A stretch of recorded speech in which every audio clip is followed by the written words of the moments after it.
starting a business in the middle of a pandemic and dealing with COVID when you're going into people's houses and things of that nature.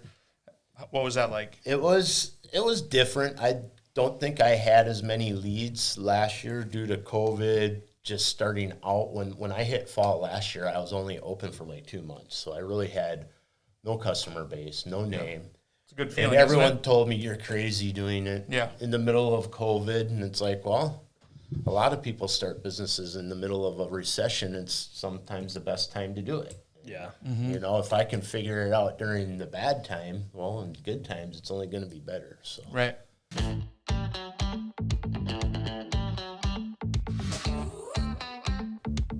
This is the Buffalo Community Podcast, all about the greatest small town in the USA, the people in it, and how it all works together. Here are your hosts, Tyler Reese and Mark Benzer.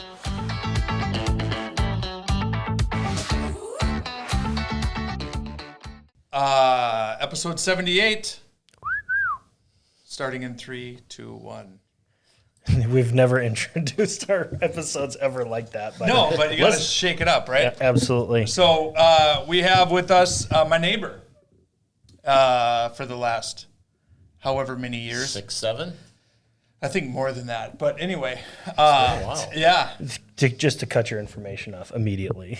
Right. Yeah. Andy Crone, owner, president, CEO Of a franchise. of a franchise. Yeah, Fresh Coat Painters of Buffalo. Painters of Buffalo. Yes. Awesome. Thanks for coming in Yes. on short notice, of all things. So Thank you. being flexible. Tell us a little bit about yourself, about your business, and Well, I've been a resident of Buffalo since 2002. I'm married. A lot of you have met my wife, Erin. I have kids in the high school, Drew and Emma. Then another youngest daughter, Ava, at Discovery. 2 dogs. Yeah, basically that's the family. living the dream. Living the dream. Yeah. So how long have you been with Fresh Coat Painters? I've been with Fresh Coat a little over a year now. I'll kind of give you a background Yeah, of my history. my next I was a CNC medical machinist for 30 years, and I was about 2 years ago. I was kind of starting to look for a way out of that profession. I mean, my body was getting older. My eyes, I couldn't see as well up close, so it's like reading instruments, constantly messing with glasses and stuff. It just wasn't in my future anymore. So I started just looking around into a way out of machining.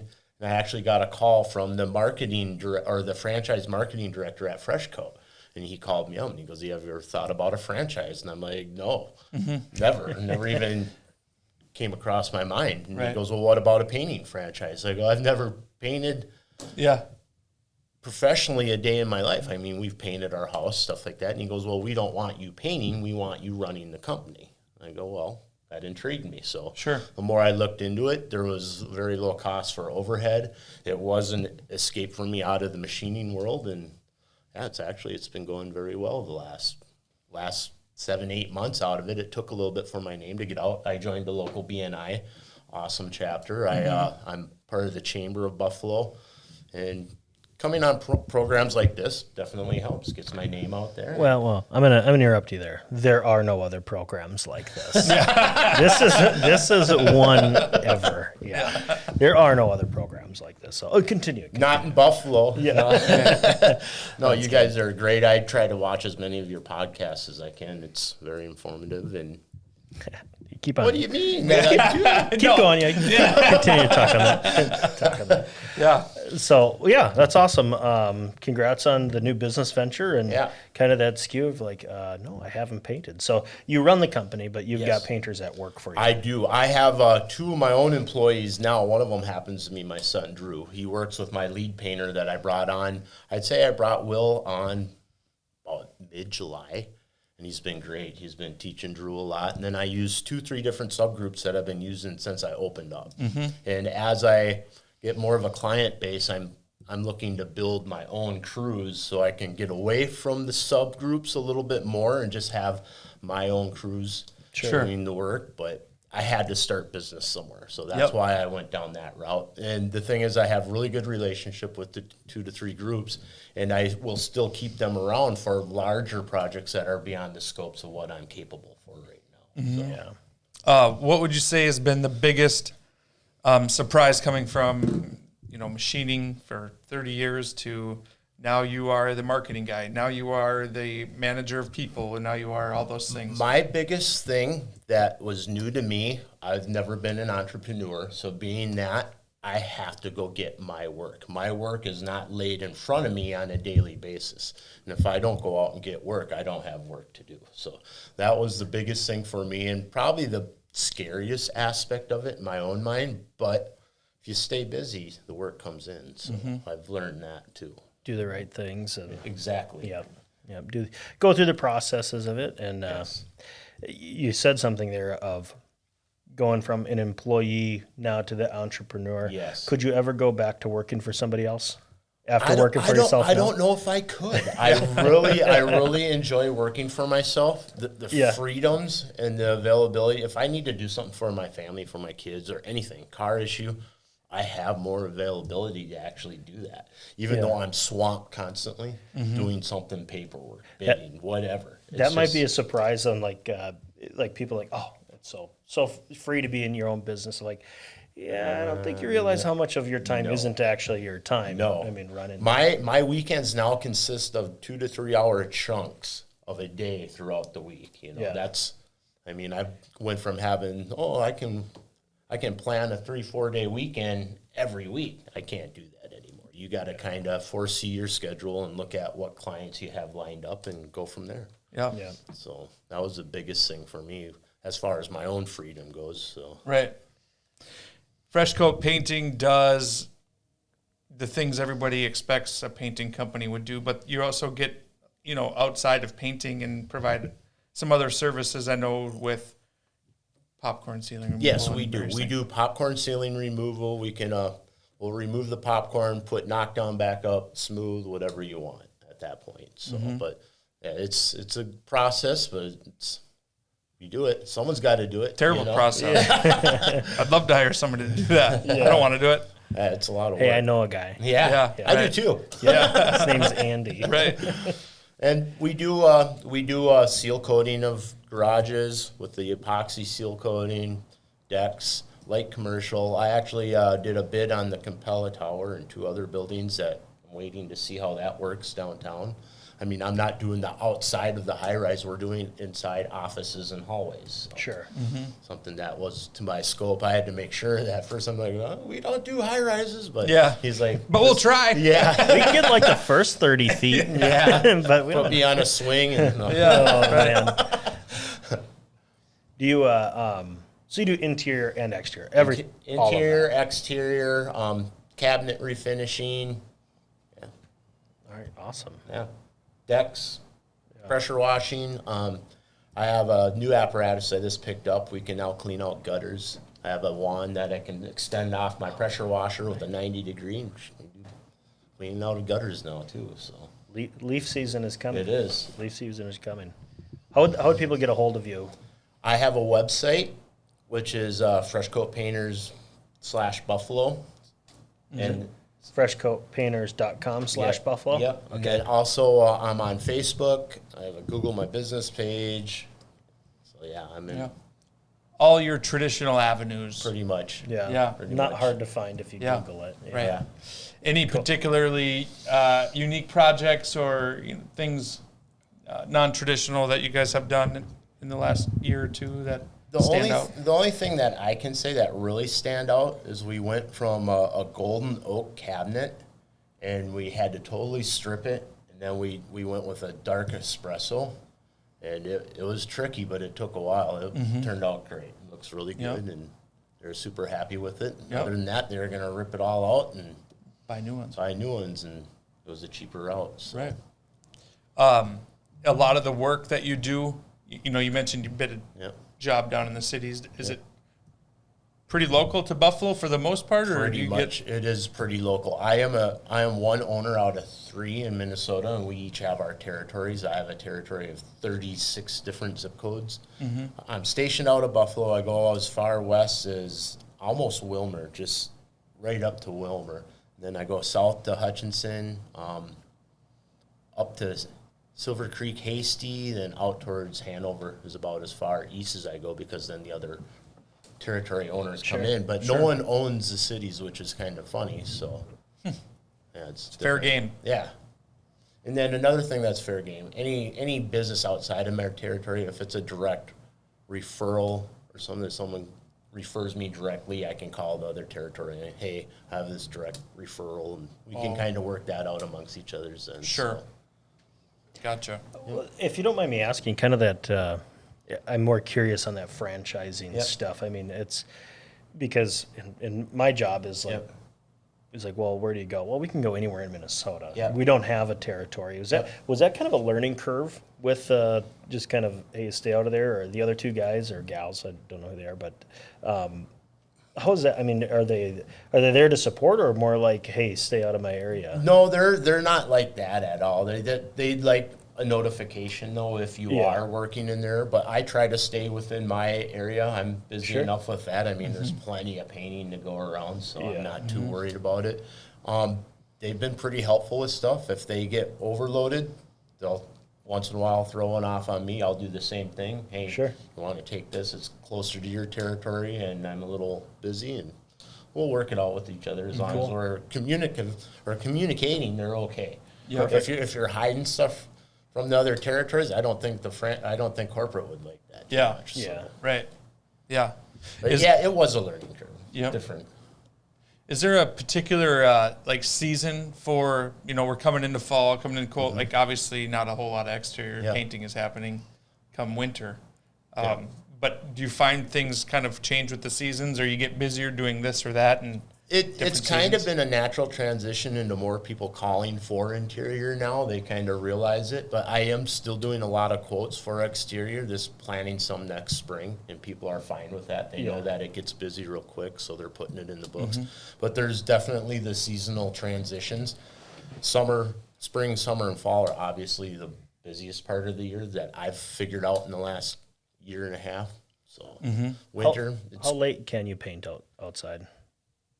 until it gets dark, basically. But this time of year, I meant like season wise. 45 degrees. Sure. I So was like, yeah, I wouldn't paint in the dark. no, no. Sorry. But some people do. They'll set up lights and they'll paint at night. So Yeah. depending on what the project is, I did have one exterior where we did that, and Sure. 'cause they needed to use the facility during the day and Sure. set up lights, and we painted at night. Yeah. But no, this time of year, 45 degrees. Sure. Anything below that, the paint won't adhere properly, and Sure.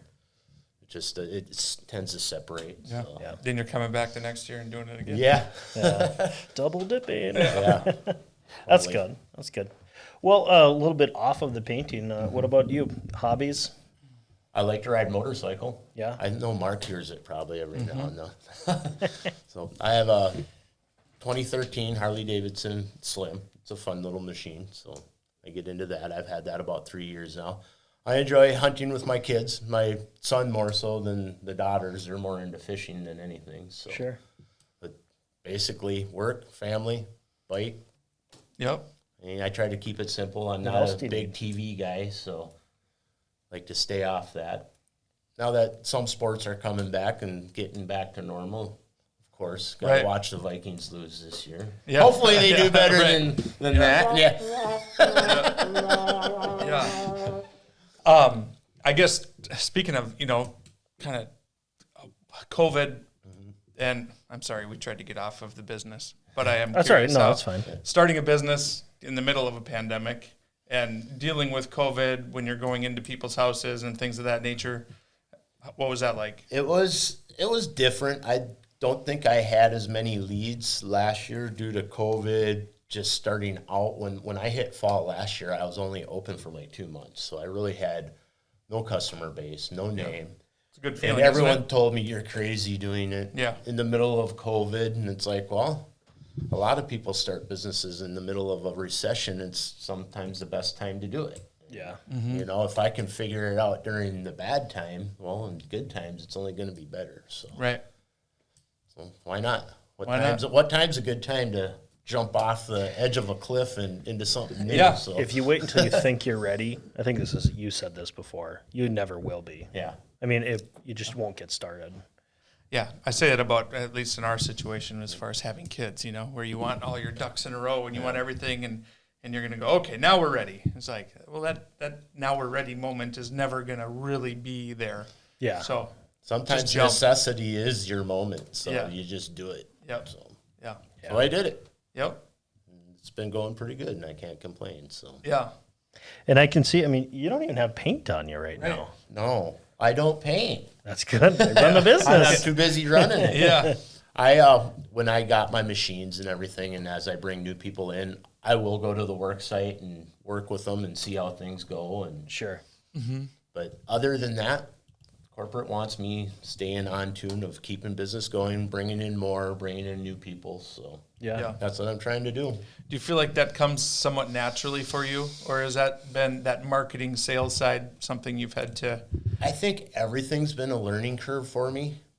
Doing it, it's all been brand new. And Yeah. for me, it hasn't bothered me too much. Getting in front of people, not too big of a deal. I don't mind talking. So I may not always have the answers that you need up front, but you know, I'll find them out. That's for Right. sure. But marketing with the Facebook, I use a lot of that with marketing. A lot of Facebook communities, pages, stuff like that. That was a big learning curve for me. When I first started marketing my business, I'd just go on Facebook, post. And I didn't even think about all the little individual community sites, stuff like that. And Sure. doing different podcasts. I didn't think about any of that. So this is that's a new learning curve for me. Working as a machinist, you're pretty much the machine, a few engineers, and you, and that was it. Now I'm meeting new people every day, going different places. So It's basically like working with just a machine. yeah, sometimes it is. You That's don't an have to engineer argue. joke. Yeah, that was an engineer. Yeah, sometimes it is. Yeah. Yeah.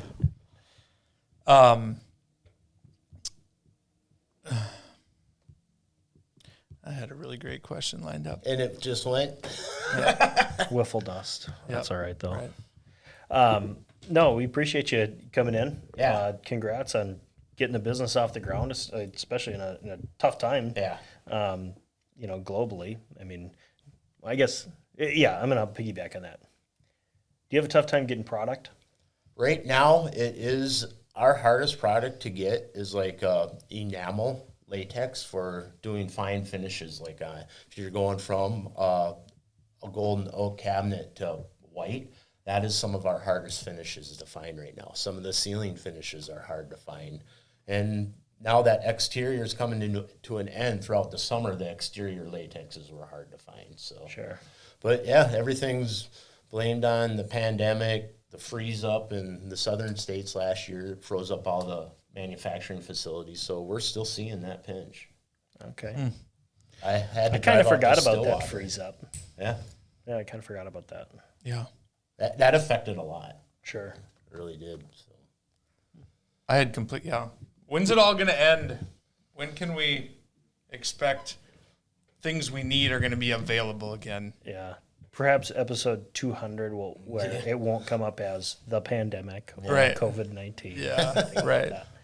But well, Andy, thanks for coming in. All right. Well, I Short appreciate and it. sweet. Yeah. I sorry I wasn't more prepared for it. But No. This is good. I mean, is there any message that you want to leave for the BCP followers? Well, one thing with my business, when I go to quote a customer's house, I don't expect payment. I don't expect any kind of down payment until the project is complete. I want to make sure the customer's happy. I don't want to feel like I'm putting you in an uneasy situation where I'm going to take half of what you owe me and then walk off the project. Sure. And a lot of people have that complaint. We're fully bonded, insured, and I just want to let people know that my customer quality and satisfaction is how I'm building my business. That's how I want to relate it to people, and that's the main message I want to get out. Yeah. Awesome. Interior, exterior. Light commercial, residential. Yeah. Yeah. If you have a project and you're not sure if it's in the scope, how do people get a hold of you? They can email me. They can Google my business, website, you name it. I do have a phone number. I don't know if you guys put that out on this or not. Blast it out. 612-578-1947. That's my direct cell. You can contact me that way and set up a day. All my quotes are free. I do not charge to come out, set up time, day, give you measurements, and I'll get you out a quote a day or two later. Beautiful. Perfect. Well, thank you so much for tuning into the Buffalo Community Podcast. I'm Tyler Reese. I'm Mark Benzer. I'm Andy Crone.